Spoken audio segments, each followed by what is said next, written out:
भैया फुहर चुटकुला खोले हमार भैया फुहर ना रहो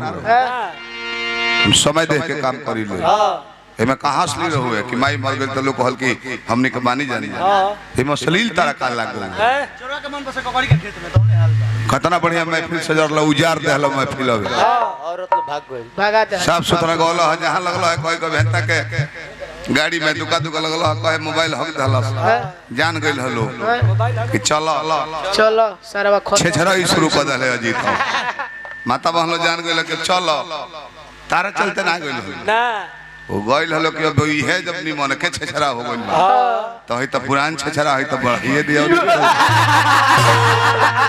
ऐसे टाइम में से निकल चला घर एने पहला बेराइल बड़ का वही का बुझाता है लोटन बढ़ा दो हारमोनिया क्या हो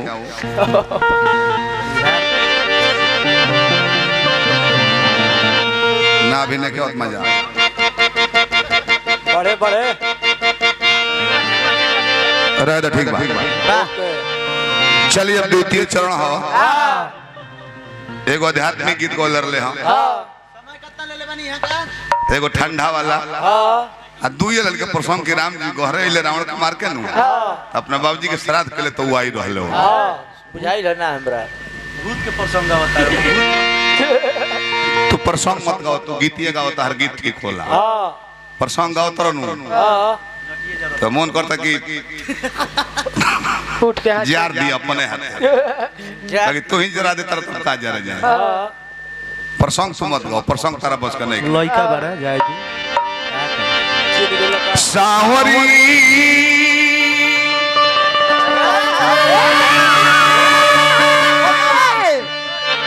सावरी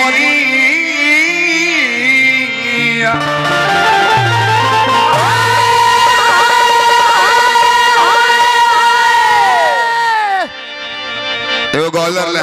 हम तो कहीं की गाना लिखे ले रवि रंजन जी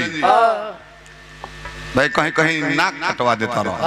कैसे धर्मशाला दुनिया माने 20 वर्ष से कुंवर जी के मुंह सुनता नहीं दूसरा के तू लोकल बेस ना नु हो कम से कम अपन जब गीत लिख लेता रहो कभी बोलले बोलो अपनो गीत गाओ जीवन भर है नहीं की कोई देखिए हलचल जी पौगा चिन्हा जाला सो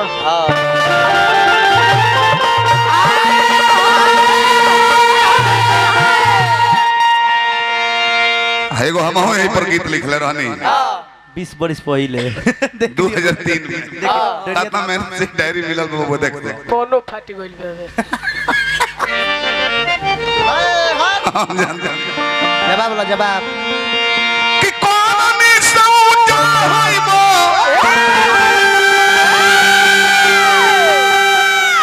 अकर निसौ जइबो खाला ई पाठशाला दुनिया पाठशाला दुनिया होई एमे जीवन भर सीखे के बा 1 जनवरी रहे सबे पिकनिक मनावत होई अवधि ने राघो चाचा दुनिया छोड़ देले 1 जनवरी अंग्रेजी महिला के साल के पहल का दिन जीवन के अंत बन बाकी गवात का बा चाचा रोले हो कोई करनीय गवाला जीती है बना ले बेकबावे हम मर तू मरबो रिलायंस के मलिकार मर गेले धीरू भाई अंबानी त का कमा के रुपया ले गइले इहे कमाई के बाकी मोला के बाद लोग कहे कि फलाना मर गइले भेंता मर गइले ओहो हंसावत खलावत रहलो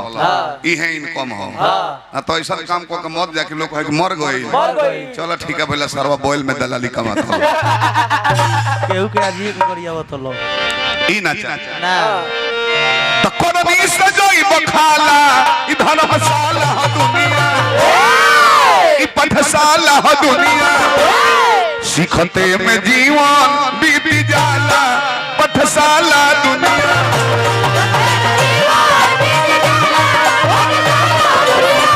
सीखते में जीवन बीत जाला पाठशाला दुनिया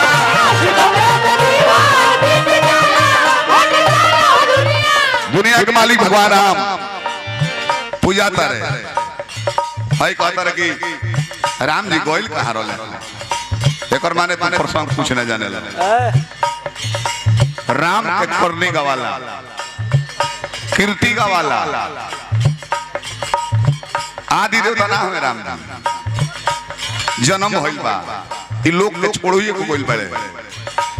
ए लोग के त्याग देले सीता जी के गुजरला के बाद जब धरती में समा गईली तो भगवान राम अपना ओरिजिनल विष्णु रूप में आके लोग के त्याग देले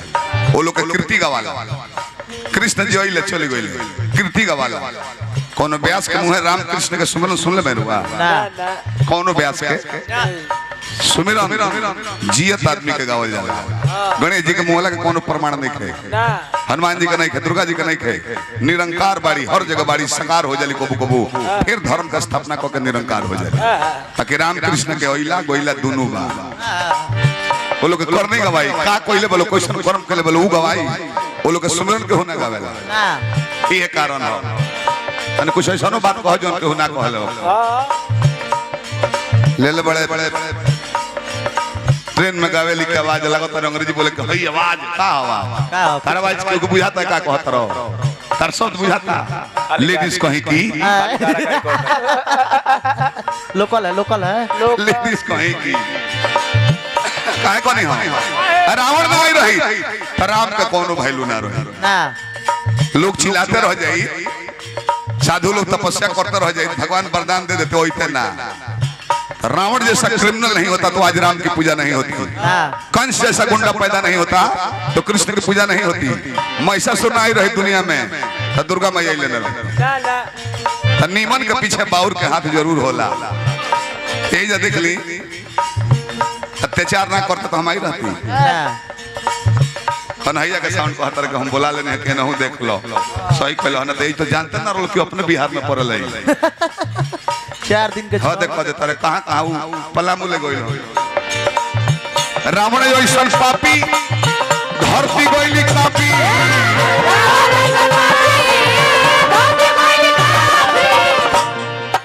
ए बरा के जू के लोग बाउर कहता निमन बा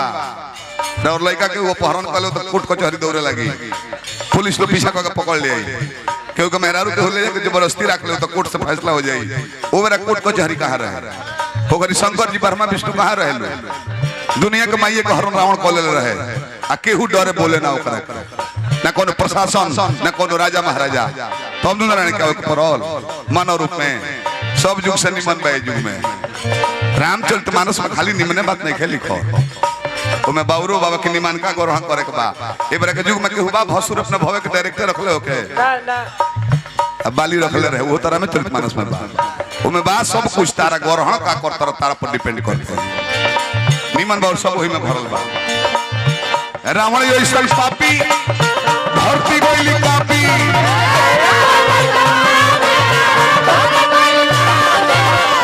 का भाई विष्णु के आवे पड़ल पाप ओकर भापी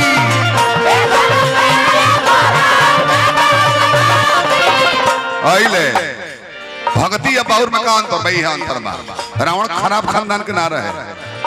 ऊ तम कुल पुलस्त करनातियो खानदान के रहे पुलस्त बाबा खानदान के रहनिया ने बिगड़ल ह आ रहनिया बनल जटायु जी के कि द्वार पर जाके गोदी में लेके तारे के पड़ल जटायु जी के एगो चिरई के रावण ब्राह्मण रहले करने बिगड़ गइल तो द्वारा पर चढ़ के मारे के पड़ लगे आज निमर रहे भाई विभीषण के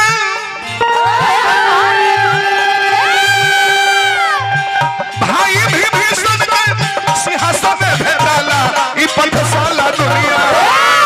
ई पठशाला दुनिया बाकी सिखते में जीवन बीत जाला पठशाला दुनिया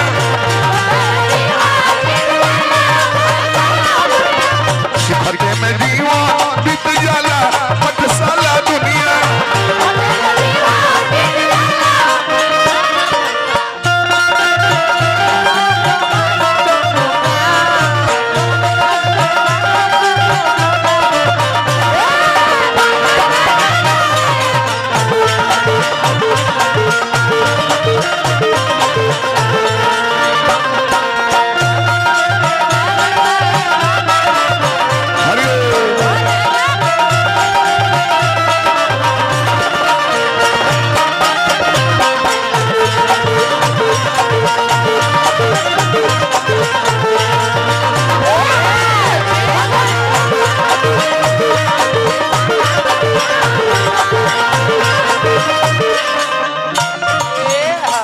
है नीचवा से गाओ तलो लोग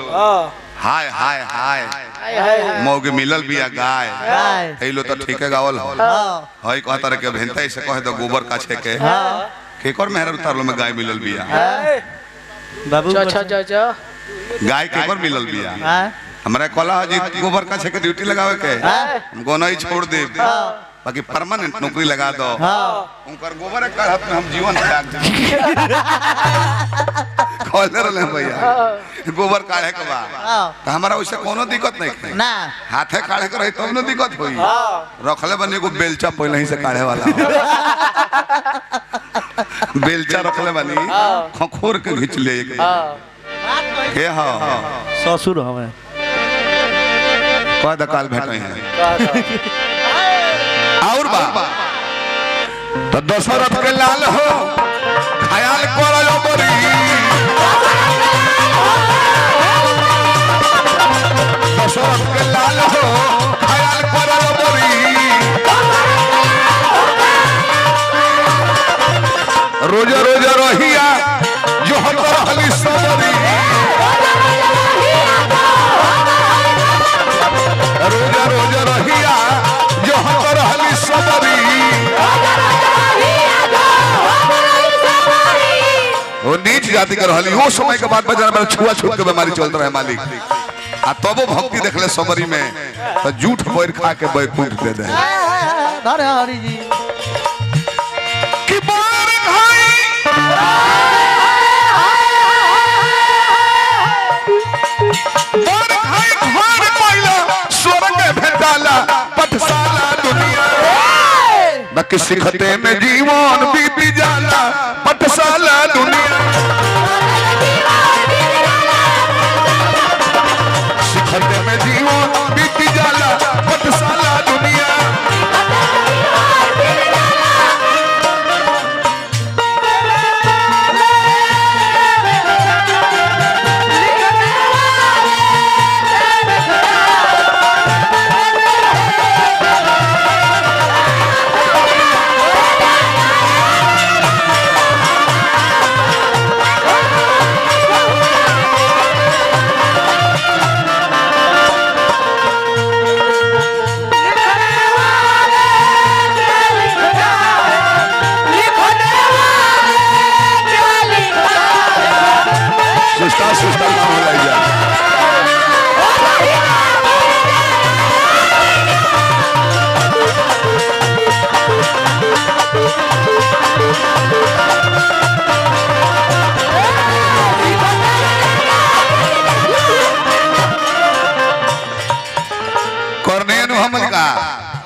दस वर्ष पहले के दिन याद पारी करनी का ऊंचा काहे कोने करनी से ऊंचा जी करनी से जी खाला पटसाला दुनिया 2 करोड़ चला रहल वासाराम बापू के घर घर कैलेंडर लागल है भगवान ने पूजात रहले करनी ने तनी भर खराब हो गई जेकरा के डीएम सीएम प्रणाम करत रहलो जाके गुड़ पर मस्तक धो के आ साधारण सिपाही लो जेल में ठेल दिया रह जा जेल में बड़े लोग गार्डियन देता है एक हफ्ता पहले पेपर में देखले रहनी आसाराम का बुखार लागल तो भइल के डॉक्टर जाके जेल में चेक कर दे कहले डॉक्टर साहब चाय पान करतले जेलर साहब को लगे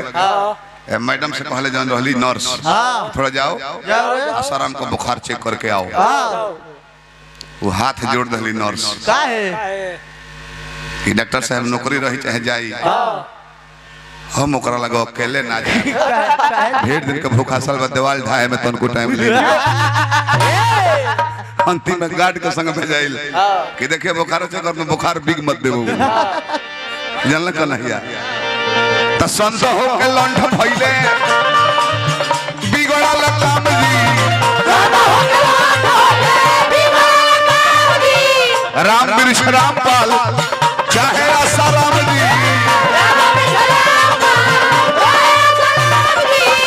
रानी आसाराम से तरह भेंट ना हो उतना बढ़िया संत केहू ना रहे डायरेक्ट आशीर्वाद ना दे जोड़ी चबा के गुफा बनौल गुफा में ले जाके